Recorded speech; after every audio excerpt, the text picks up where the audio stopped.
Good morning, I'm Julio Saenz along with Mauricio Riveros. Today we'll meet Miguel Millan, owner of 101 Mobility. We hope you will be inspired. Celebrating leaders in Rochester's unique and vibrant business community, we'll meet entrepreneurs whose passion and perseverance have helped push through life's challenges. Join us as we share their stories and journeys to success. It's time to be inspired. Miguel, thank you very much for being in Be Inspired, a show that we developed to interview people like you and inspire our community, people who create business, innovate. In your case, something powerful. We want to learn, who is Miguel? I am Miguel Millan. I am actually born in Puerto Rico, but lived here most of my life. Grew up in the city, now a resident of Greece, New York. Background, I became a medical technician and then became an EMT and loved the medical side of things. And with that, just like anybody else, I aspired to be a business owner, someday. And once I had the opportunity to do so, I took that leap with the help of my wife, and it's been 9 years since we opened up 101 Mobility, which is part of our franchise here in the United States. So, fantastic. And did you mentioned you worked as an EMT before, and at what point did you get the inspiration, as our show implies, to start your own business? When did you start thinking of being an entrepreneur? Well, I think with most entrepreneurs, they're always kind of in their minds trying to figure out a way of, getting into business, what type of business it may be. Some may do restaurants, some may do retail, some, it depends on what it is. And I was always looking for that what. When I was in the medical side of things, that became clear to me that that's the direction I wanted to go. And when the opportunity with 101 Mobility came up, we checked it out. We did our due diligence, and we took a trip to North Carolina because that's where their headquarters is, and it was a fit. So we invested into it. So let's go now to deep on your business. What type of services you offer? What is the geography that you cover? So let's talk more about the 101 Mobility. Well, we cover from Niagara Falls through Rochester all the way to Buffalo and down to the southern tier. We have a wide, area to cover, and who we support is anybody that may have a disability, any business that may have issues with accessibility to their businesses or facilities. We also provide service for anybody that may be a child to a senior, anybody in between. It can be a disability from birth. It could be a disability because of an accident, a medical disability, and anything that impedes anybody to make it up and down their stairs safely. Their parents up and down, you have a lot of parents now that as they get older, their children have a lot of concerns how they're going to get up and down the stairs without falling or getting hurt. So we come in and we make their homes and or businesses safe. Fantastic. And how long ago did you understand, if just a couple years ago you opened a new headquarters for your business? Yeah, so our new location at 2395 Dewey Avenue is almost 3 years there. We were previously on Ridgeway Avenue. We outgrew that pretty quickly. So we have just over 6,000 square feet there that we're able to, provide the services that we do and have the equipment and, available for our clients. So let me jump in one other step. So when you have elements of mobility, people who needs to go upstairs, so people who has a house that is 2 floors. So you offer also technology in terms of elevators and things like that? Yeah, so there's a lot of technology. So depending on the person and what their abilities or disabilities are, there's equipment available out there. Some equipment is very simple, very inexpensive to get you upstairs. Some of it's more detailed or more expensive. So you look for the best option, and not only the best option, but what's the safest for that that person. And unfortunately, sometimes the cost to retrofit a home is too much. That doesn't happen too often, but there are occasions that some of the older homes with staircases that are 30 inches wide or something like that, and the person may be 6'2", just can't you can't shrink the person. And the staircase is a staircase in a 100-year-old home. So sometimes, unfortunately, you give them the bad news. It's better to move, but at that point, they're going to know what to do. So there's a lot of technology out there, and being part of a franchise, what we do is if there's something that I may not know of, and this person is really, set on staying there, I can, contact my network of other owners across the country, which are close to 80 of them, and send them a simple email and say, hey, I've got this situation in Rochester. Has anybody come across this situation? And I'll get feedback right away, and whatever feedback it is, I can pass it on to the customer and kind of go from there. But do you work with commercial property? We do.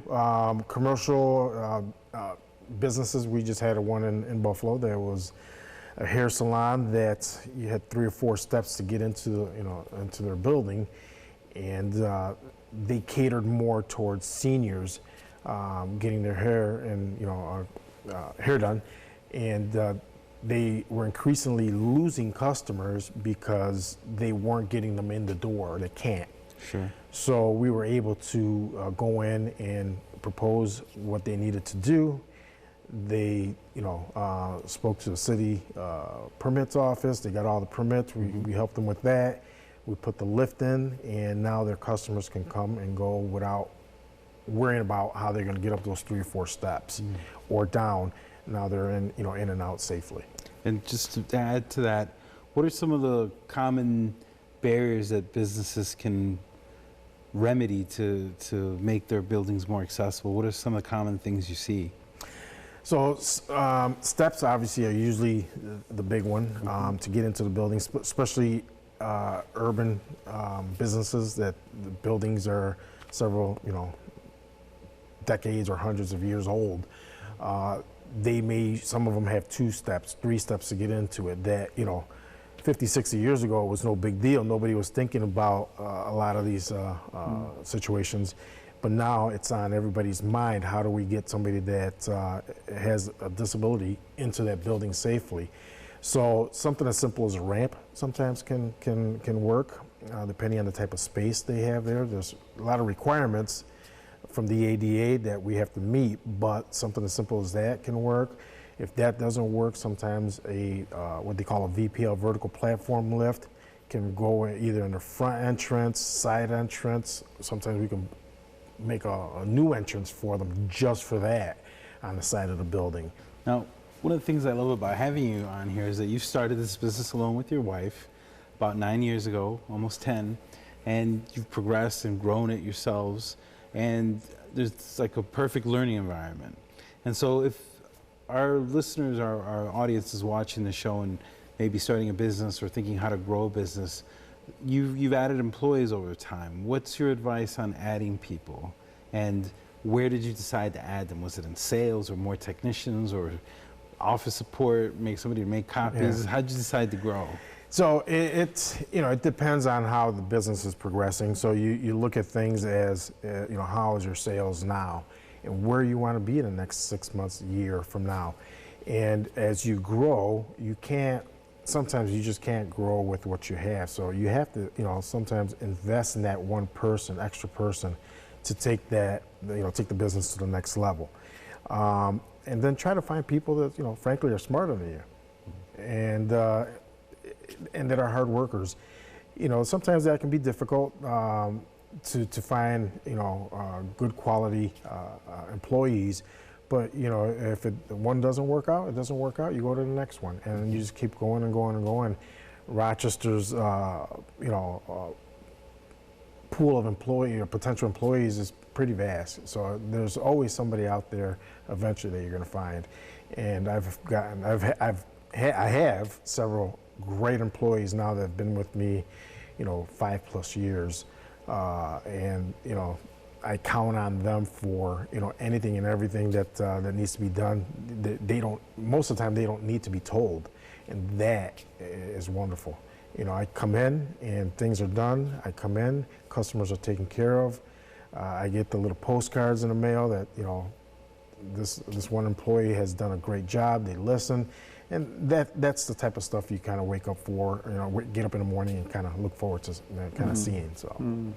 That was wonderful, and I think developing the talent and the skills and training people and investing on them is fundamental to achieve that. Absolutely. Now, let's go one step further. Where do you see your company in the next 10 years? Next 10 years, we're looking to, obviously add some more staff, and potentially, since we have such a wide area to cover, we're looking to put some satellite, not necessarily stores, but service centers, where the technicians can be closer to those areas and cover those potential customers a little quicker. If you look at what our competition has, they have usually the problem that they have is that they can't service somebody quick enough. It can take weeks before they get to them. We strive to get to these customers within 2 days at the most. And so far we've been lucky enough to do so, even though with some of the distances. So we have the vehicles, we have the equipment and the staff to do so. So to answer your question, satellite service centers is something that we're looking to do in the next 10 years. Thank you, Miguel. We'll be back with more after these messages.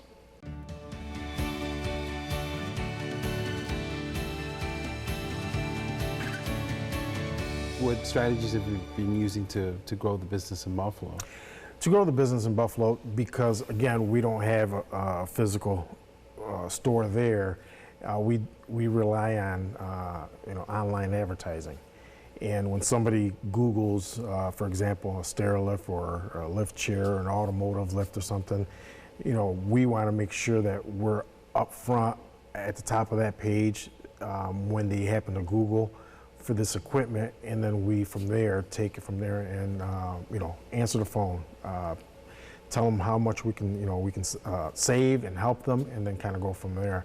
So not having an actual physical store there hasn't really hindered us as much as somebody would think, because we're not physically there. So, Miguel, one of the most amazing things to offer a service like yours is to see the smile of a child that now has a tool, or an elder who can have mobility. In your experience, what is the most rewarding aspect in that sense? That's an awesome question. It is tremendous when we put something in as simple as a stair lift, and you get somebody that hasn't been upstairs to their bedroom in a year or two, sometimes 3 or 4. They've been sleeping in their living room or dining room on a couch or something, and they finally got something done. And the first time they take that ride up that staircase and they get off that chair, they start to either cry or smile and hug and really appreciate. Now they're going to be able to sleep in their own bed. Now they're going to be able to take a nice shower instead of having taking a sponge bath or something, because the older homes, unfortunately, they don't have several bathrooms. It's usually one bathroom upstairs. So once you see that and you feel the appreciation that they have, and it says it all. It really does. I wanted to go back to what you mentioned about Google, because I think that's something a lot of our audience may be curious about. How have you made Google work for you as far as people finding you? Well, the franchise helps somewhat with that, but we have a marketing company that we use out of Washington State. So there's some locally, there's some they're all over the place. Sure. But you got to find somebody that's gonna that knows your business, that can put together a campaign that will reap the most benefits for you. Google ad paper, what they call pay-per-click, can be very expensive, or it can produce you much of nothing if they're not doing it correctly. So you have to, find the organization or the group that can and will help you, and then change with time. Google and their analytics changes all the time. So if you don't have somebody that can, change your content on a daily basis, if you don't have somebody that can change your content as the market changes or as competitors change their content, then you're just going to be, taking your advertising dollar and just flushing it down the toilet. But finding somebody that knows your business and it can grow and change as sometimes daily, weekly, monthly, that's the key. Having because if I went to do it myself, it would be a full-time job. I would not be able to do anything else. That's something that most people just can't do themselves. So. I think that is it's very important, the utilization of the technology and the capacity to outreach people in a massive way. But one of the challenges that business owners have is the constant change. Things are not just steady and smooth. There is always a crisis. There is always something that puts us in a different circumstance, change. How you deal with change in general as a leader of your organization? That can be, that's a good question, because that can be something that can take up or suck up a lot of your time. The putting out the fires, dealing with changes in the market, dealing with changes, with equipment, with manufacturers and whatnot. So you have to have a certain amount of leeway, if you will, or just to kind of roll with the punches. And you also have to be able to adjust and adapt as you go. Sometimes you go in thinking you're going to do something that day, and instead of taking that road of that you had planned out, you just get veered off completely in a different direction. And sometimes between your staff and yourself to try to stay on course, and a lot of things like that just takes persistence and persistence, I think, is the word I'm looking for to stay on task. So, now, as a business owner and someone who's very busy, covering this huge geographic area, how do you stay organized? You yourself, how do you stay organized? I have a great office manager. Oh, that's taking the easy way out. She is awesome. She schedules everything for me. I always call her my boss because I don't do anything that she doesn't tell me I have to do. So she, when you have somebody like that will schedule your days, in advance. Sometimes, I always say she's got the toughest job because everything changes. Sometimes people that I'm going to go see, they may be sick, so that changes. Sometimes it's a weather situation.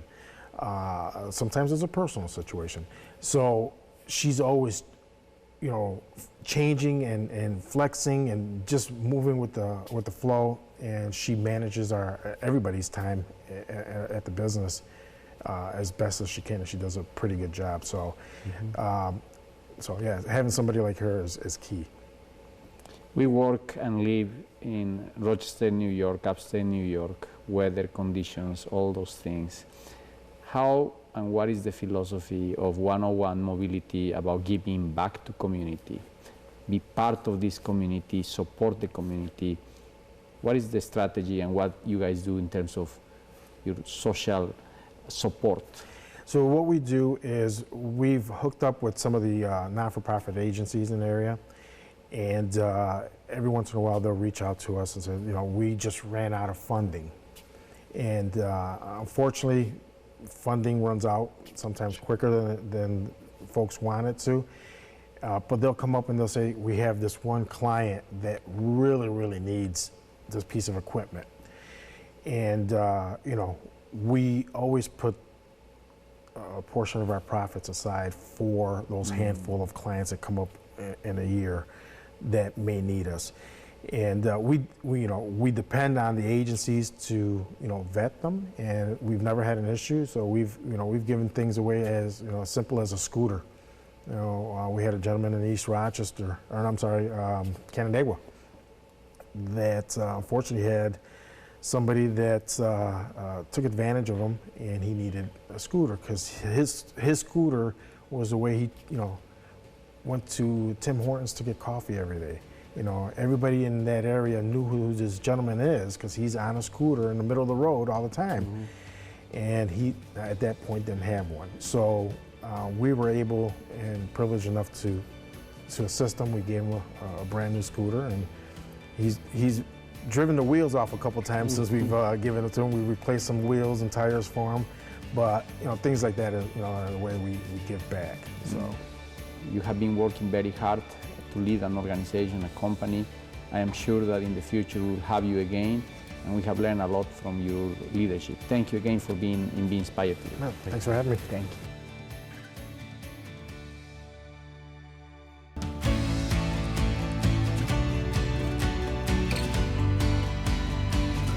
Coming up next week on Be Inspired, we'll meet Dr. Lomax Campbell, president of the Greater Rochester Black Business Alliance.